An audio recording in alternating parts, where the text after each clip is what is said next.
About this time, an ambitious young reporter from New York arrived one morning at Gatsby's door and asked him if he had anything to say.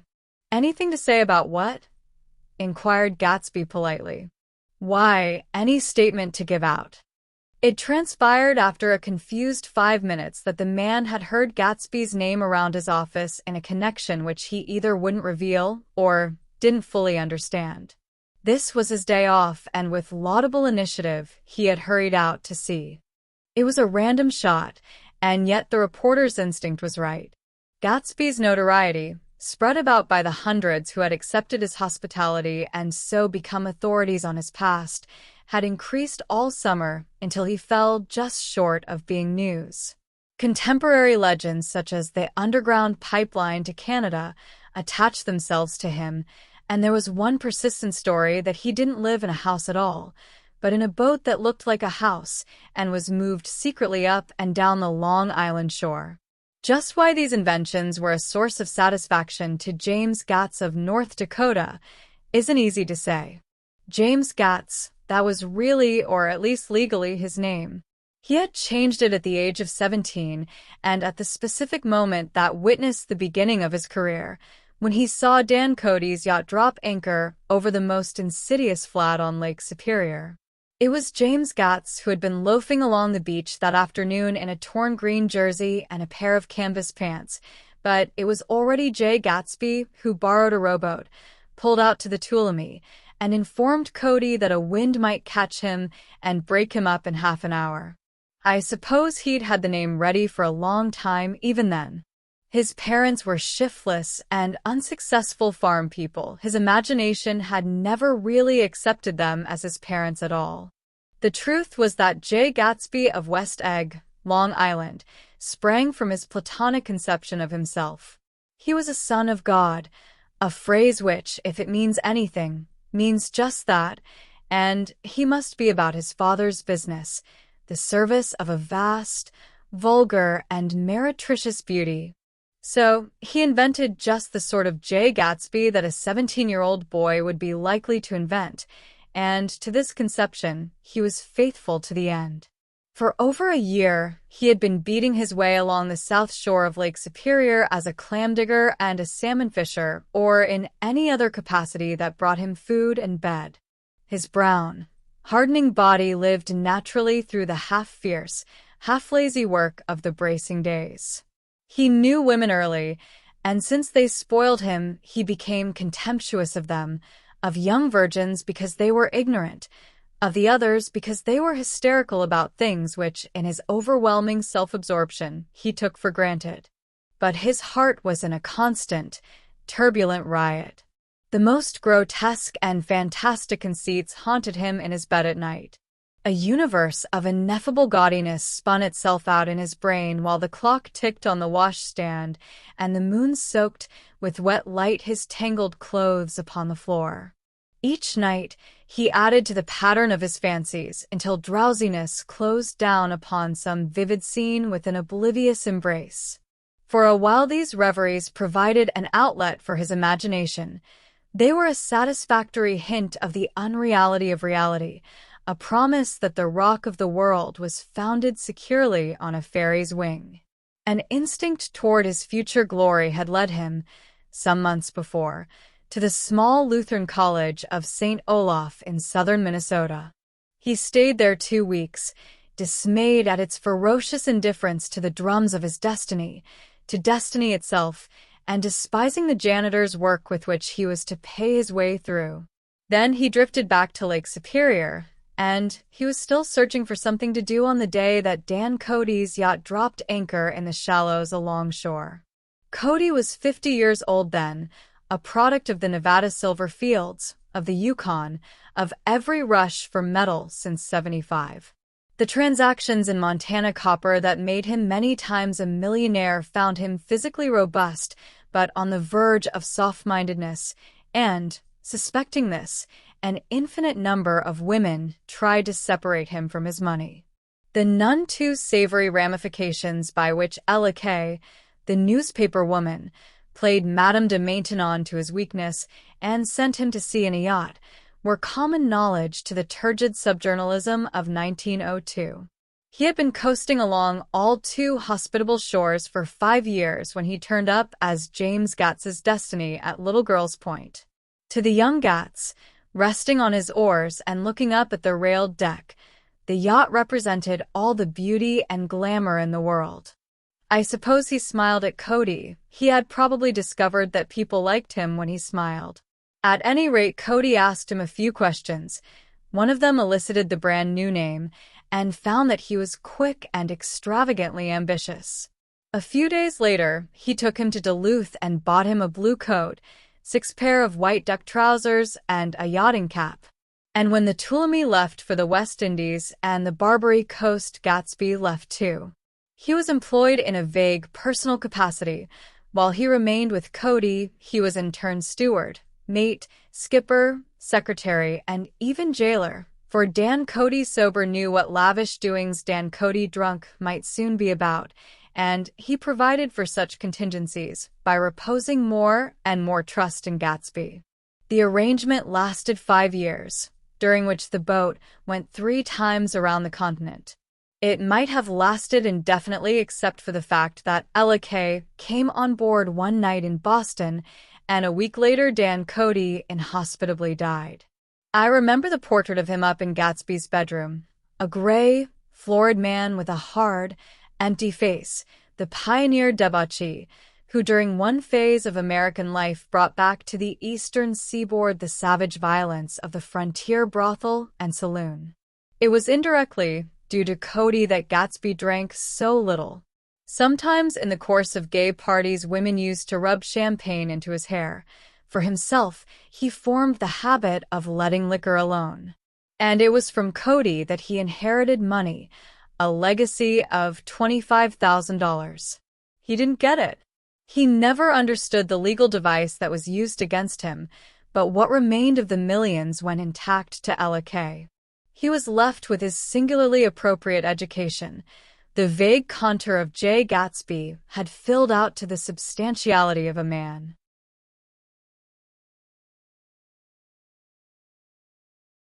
He told me all this very much later, but I've put it down here with the idea of exploding those first wild rumors about his antecedents, which weren't even faintly true. Moreover, he told it to me at a time of confusion, when I had reached the point of believing everything and nothing about him. So I take advantage of this short halt, while Gatsby, so to speak, caught his breath, to clear this set of misconceptions away. It was a halt, too, in my association with his affairs. For several weeks I didn't see him or hear his voice on the phone. Mostly I was in New York, trotting around with Jordan and trying to ingratiate myself with her senile aunt, but finally I went over to his house one Sunday afternoon. I hadn't been there 2 minutes when somebody brought Tom Buchanan in for a drink. I was startled, naturally, but the really surprising thing was that it hadn't happened before.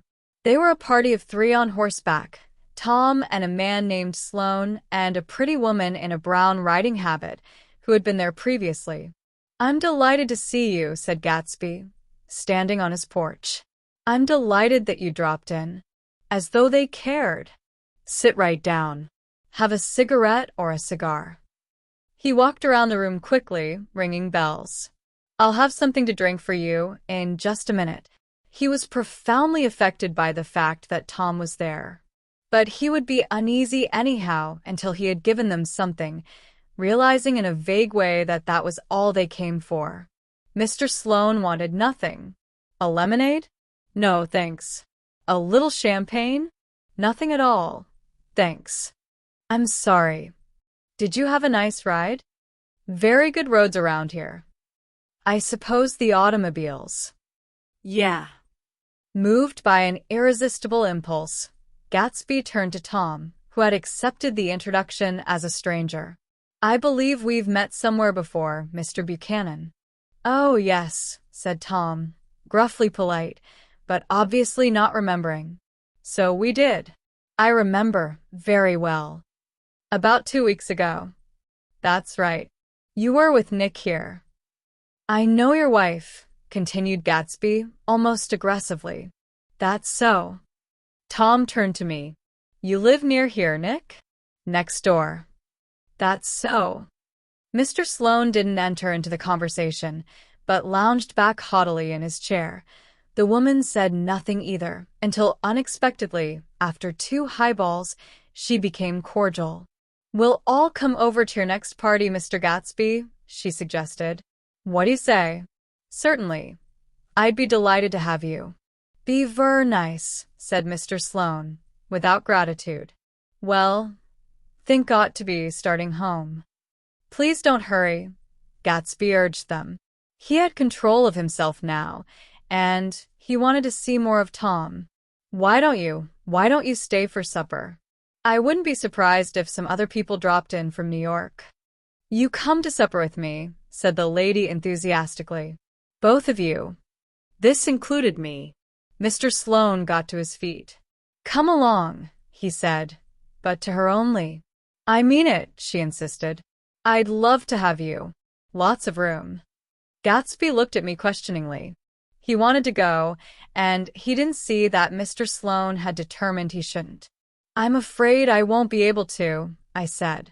Well, you come, she urged, concentrating on Gatsby. Mr. Sloane murmured something close to her ear. We won't be late if we start now, she insisted aloud. I haven't got a horse, said Gatsby. I used to ride in the army, but I've never bought a horse. I'll have to follow you in my car. Excuse me for just a minute. The rest of us walked out on the porch, where Sloane and the lady began an impassioned conversation aside. My God, I believe the man's coming, said Tom. Doesn't he know she doesn't want him? She says she does want him. She has a big dinner party, and he won't know a soul there. He frowned. I wonder where in the devil he met Daisy. By God, I may be old-fashioned in my ideas, but women run around too much these days to suit me. They meet all kinds of crazy fish. Suddenly, Mr. Sloane and the lady walked down the steps and mounted their horses. Come on, said Mr. Sloane to Tom. We're late. We've got to go. And then to me. Tell him we couldn't wait, will you? Tom and I shook hands. The rest of us exchanged a cool nod, and they trotted quickly down the drive, disappearing under the August foliage just as Gatsby, with hat and light overcoat in hand, came out the front door. Tom was evidently perturbed at Daisy's running around alone, for on the following Saturday night he came with her to Gatsby's party. Perhaps his presence gave the evening its peculiar quality of oppressiveness. It stands out in my memory from Gatsby's other parties that summer. There were the same people, or at least the same sort of people, the same profusion of champagne, the same many-colored, many-keyed commotion, but I felt an unpleasantness in the air, a pervading harshness that hadn't been there before. Or perhaps I had merely grown used to it, grown to accept West Egg as a world complete in itself, with its own standards and its own great figures, second to nothing because it had no consciousness of being so, and now I was looking at it again, through Daisy's eyes. It is invariably saddening to look through new eyes at things upon which you have expended your own powers of adjustment. They arrived at twilight, and, as we strolled out among the sparkling hundreds, Daisy's voice was playing murmurous tricks in her throat. These things excite me so, she whispered. If you want to kiss me any time during the evening, Nick, just let me know and I'll be glad to arrange it for you. Just mention my name. Or present a green card. I'm giving out green. Look around, suggested Gatsby. I'm looking around. I'm having the marvelous. You must see the faces of many people you've heard about. Perhaps you know that lady. Gatsby indicated a gorgeous, scarcely human orchid of a woman who sat in state under a white plum tree. Tom and Daisy stared, with that peculiarly unreal feeling that accompanies the recognition of a hitherto ghostly celebrity of the movies. She's lovely, said Daisy. The man bending over her is her director. He took them ceremoniously from group to group. Mrs. Buchanan and Mr. Buchanan. After an instant's hesitation, he added, The polo player. Tom's arrogant eyes roamed the crowd. We don't go around very much, he said. In fact, I was just thinking I don't know a soul here. Suddenly, Mr. Sloane and the lady walked down the steps and mounted their horses. Come on, said Mr. Sloane to Tom. We're late. We've got to go. And then to me. Tell him we couldn't wait, will you? Tom and I shook hands. The rest of us exchanged a cool nod, and they trotted quickly down the drive, disappearing under the August foliage just as Gatsby, with hat and light overcoat in hand, came out the front door. Tom was evidently perturbed at Daisy's running around alone, for on the following Saturday night he came with her to Gatsby's party. Perhaps his presence gave the evening its peculiar quality of oppressiveness. It stands out in my memory from Gatsby's other parties that summer. There were the same people, or at least the same sort of people, the same profusion of champagne, the same many-colored, many-keyed commotion, but I felt an unpleasantness in the air, a pervading harshness that hadn't been there before. Or perhaps I had merely grown used to it, grown to accept West Egg as a world complete in itself, with its own standards and its own great figures, second to nothing because it had no consciousness of being so, and now I was looking at it again, through Daisy's eyes. It is invariably saddening to look through new eyes at things upon which you have expended your own powers of adjustment. They arrived at twilight, and, as we strolled out among the sparkling hundreds, Daisy's voice was playing murmurous tricks in her throat. These things excite me so, she whispered. If you want to kiss me any time during the evening, Nick, just let me know, and I'll be glad to arrange it for you. Just mention my name. Or present a green card. I'm giving out green. Look around, suggested Gatsby. I'm looking around. I'm having a marvelous. You must see the faces of many people you've heard about. Tom's arrogant eyes roamed the crowd. We don't go around very much, he said. In fact, I was just thinking I don't know a soul here. Perhaps you know that lady. Gatsby indicated a gorgeous, scarcely human orchid of a woman who sat in state under a white plum tree. Tom and Daisy stared, with that peculiarly unreal feeling that accompanies the recognition of a hitherto ghostly celebrity of the movies. She's lovely, said Daisy. The man bending over her is her director. He took them ceremoniously from group to group. Mrs. Buchanan and Mr. Buchanan. After an instant's hesitation, he added, the polo player. Oh no, objected Tom quickly. Not me. But evidently the sound of it pleased Gatsby, for Tom remained the polo player for the rest of the evening. I've never met so many celebrities. Daisy exclaimed. I liked that man, what was his name? With the sort of blue nose. Gatsby identified him, adding that he was a small producer. Well, I liked him anyhow. I'd a little rather not be the polo player, said Tom pleasantly. I'd rather look at all these famous people in oblivion. Daisy and Gatsby danced. I remember being surprised by his graceful, conservative foxtrot. I had never seen him dance before. Then they sauntered over to my house and sat on the steps for half an hour, while at her request I remained watchfully in the garden. In case there's a fire or a flood, she explained, or any act of God. Tom appeared from his oblivion as we were sitting down to supper together. Do you mind if I eat with some people over here? He said. A fellow's getting off some funny stuff. Go ahead, answered Daisy genially.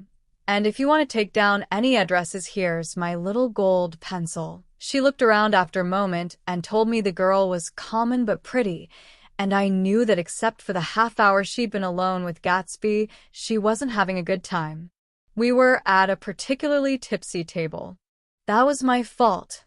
Gatsby had been called to the phone, and I'd enjoyed these same people only 2 weeks before. But what had amused me then turned septic on the air now. How do you feel, Miss Baedeker? The girl addressed was trying, unsuccessfully, to slump against my shoulder.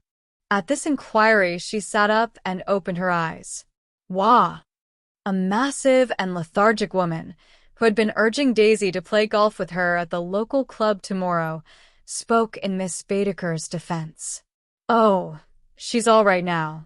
When she's had 5 or 6 cocktails, she always starts screaming like that. I tell her she ought to leave it alone. I do leave it alone, affirmed the accused hollowly. We heard you yelling, so I said to Doc Civet here, there's somebody that needs your help, document. She's much obliged, I'm sure, said another friend, without gratitude. But you got her dress all wet when you stuck her head in the pool.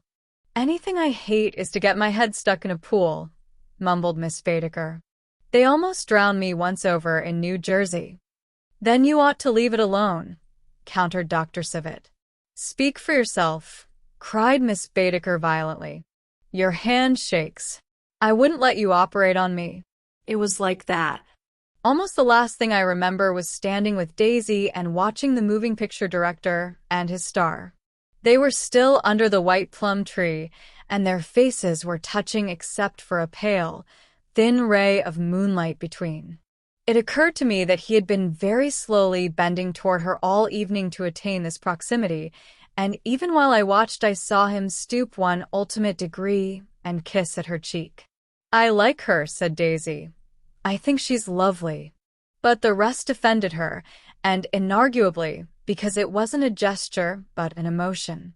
She was appalled by West Egg, this unprecedented place that Broadway had begotten upon a Long Island fishing village, appalled by its raw vigor that chafed under the old euphemisms and by the too obtrusive fate that herded its inhabitants along a shortcut from nothing to nothing. She saw something awful in the very simplicity she failed to understand.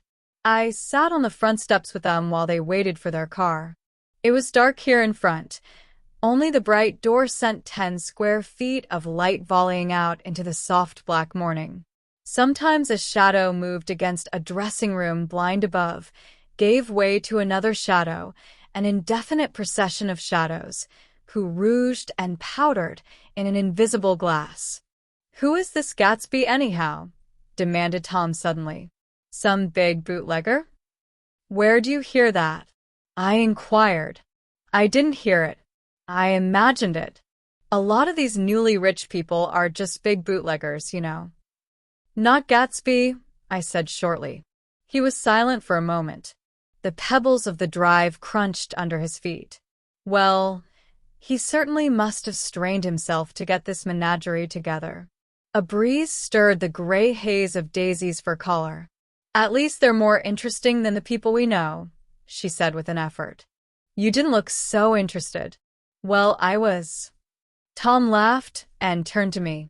Did you notice Daisy's face when that girl asked her to put her under a cold shower? Daisy began to sing with the music in a husky, rhythmic whisper, bringing out a meaning in each word that it had never had before and would never have again. When the melody rose, her voice broke up sweetly, following it, in a way contralto voices have, and each change tipped out a little of her warm human magic upon the air. Lots of people come who haven't been invited, she said suddenly. That girl hadn't been invited. They simply forced their way in, and he's too polite to object. I'd like to know who he is and what he does, insisted Tom. And I think I'll make a point of finding out. I can tell you right now, she answered. He owns some drugstores, a lot of drugstores. He built them up himself. The dilatory limousine came rolling up the drive. Good night, Nick, said Daisy. Her glance left me and sought the lighted top of the steps, where 3 o'clock in the morning, a neat, sad little waltz of that year, was drifting out the open door. After all, in the very casualness of Gatsby's party, there were romantic possibilities totally absent from her world. What was it up there in the song that seemed to be calling her back inside? What would happen now in the dim, incalculable hours? Perhaps some unbelievable guest would arrive, a person infinitely rare and to be marveled at, some authentically radiant young girl who with one fresh glance at Gatsby, one moment of magical encounter, would blot out those 5 years of unwavering devotion. I stayed late that night. Gatsby asked me to wait until he was free, and I lingered in the garden until the inevitable swimming party had run up, chilled and exalted, from the black beach until the lights were extinguished in the guest rooms overhead. When he came down the steps at last, the tan skin was drawn unusually tight on his face, and his eyes were bright and tired. "She didn't like it," he said immediately. "Of course she did." "She didn't like it," he insisted. "She didn't have a good time." He was silent, and I guessed at his unutterable depression. "I feel far away from her," he said. "It's hard to make her understand." "You mean about the dance?" "The dance." He dismissed all the dances he had given with a snap of his fingers. "Old sport. The dance is unimportant." He wanted nothing less of Daisy than that she should go to Tom and say, "I never loved you." After she had obliterated 4 years with that sentence, they could decide upon the more practical measures to be taken. One of them was that, after she was free, they were to go back to Louisville and be married from her house, just as if it were 5 years ago. "And she doesn't understand," he said. "She used to be able to understand. We'd sit for hours." He broke off and began to walk up and down a desolate path of fruit rinds and discarded favors and crushed flowers. "I wouldn't ask too much of her," I ventured. "You can't repeat the past." "Can't repeat the past?" he cried incredulously. "Why, of course you can." He looked around him wildly, as if the past were lurking here in the shadow of his house, just out of reach of his hand. "I'm going to fix everything just the way it was before," he said, nodding determinedly. "She'll see." He talked a lot about the past, and I gathered that he wanted to recover something, some idea of himself perhaps, that had gone into loving Daisy. His life had been confused and disordered since then, but if he could once return to a certain starting place and go over it all slowly, he could find out what that thing was. One autumn night, 5 years before, they had been walking down the street when the leaves were falling, and they came to a place where there were no trees and the sidewalk was white with moonlight. They stopped here and turned toward each other. Now it was a cool night with that mysterious excitement in it which comes at the 2 changes of the year. The quiet lights in the houses were humming out into the darkness, and there was a stir and bustle among the stars. Out of the corner of his eye, Gatsby saw that the blocks of the sidewalks really formed a ladder and mounted to a secret place above the trees. He could climb to it if he climbed alone, and once there he could suck on the pap of life, gulp down the incomparable milk of wonder. His heart beat faster and faster as Daisy's white face came up to his own. He knew that when he kissed this girl, and forever wed his unutterable visions to her perishable breath, his mind would never romp again like the mind of God. So he waited, listening for a moment longer to the tuning fork that had been struck upon a star. Then he kissed her. At his lips' touch, she blossomed for him like a flower, and the incarnation was complete. Through all he said, even through his appalling sentimentality, I was reminded of something, an elusive rhythm, a fragment of lost words that I had heard somewhere a long time ago. For a moment a phrase tried to take shape in my mouth, and my lips parted like a dumb man's, as though there was more struggling upon them than a wisp of startled air. But they made no sound, and what I had almost remembered was uncommunicable forever.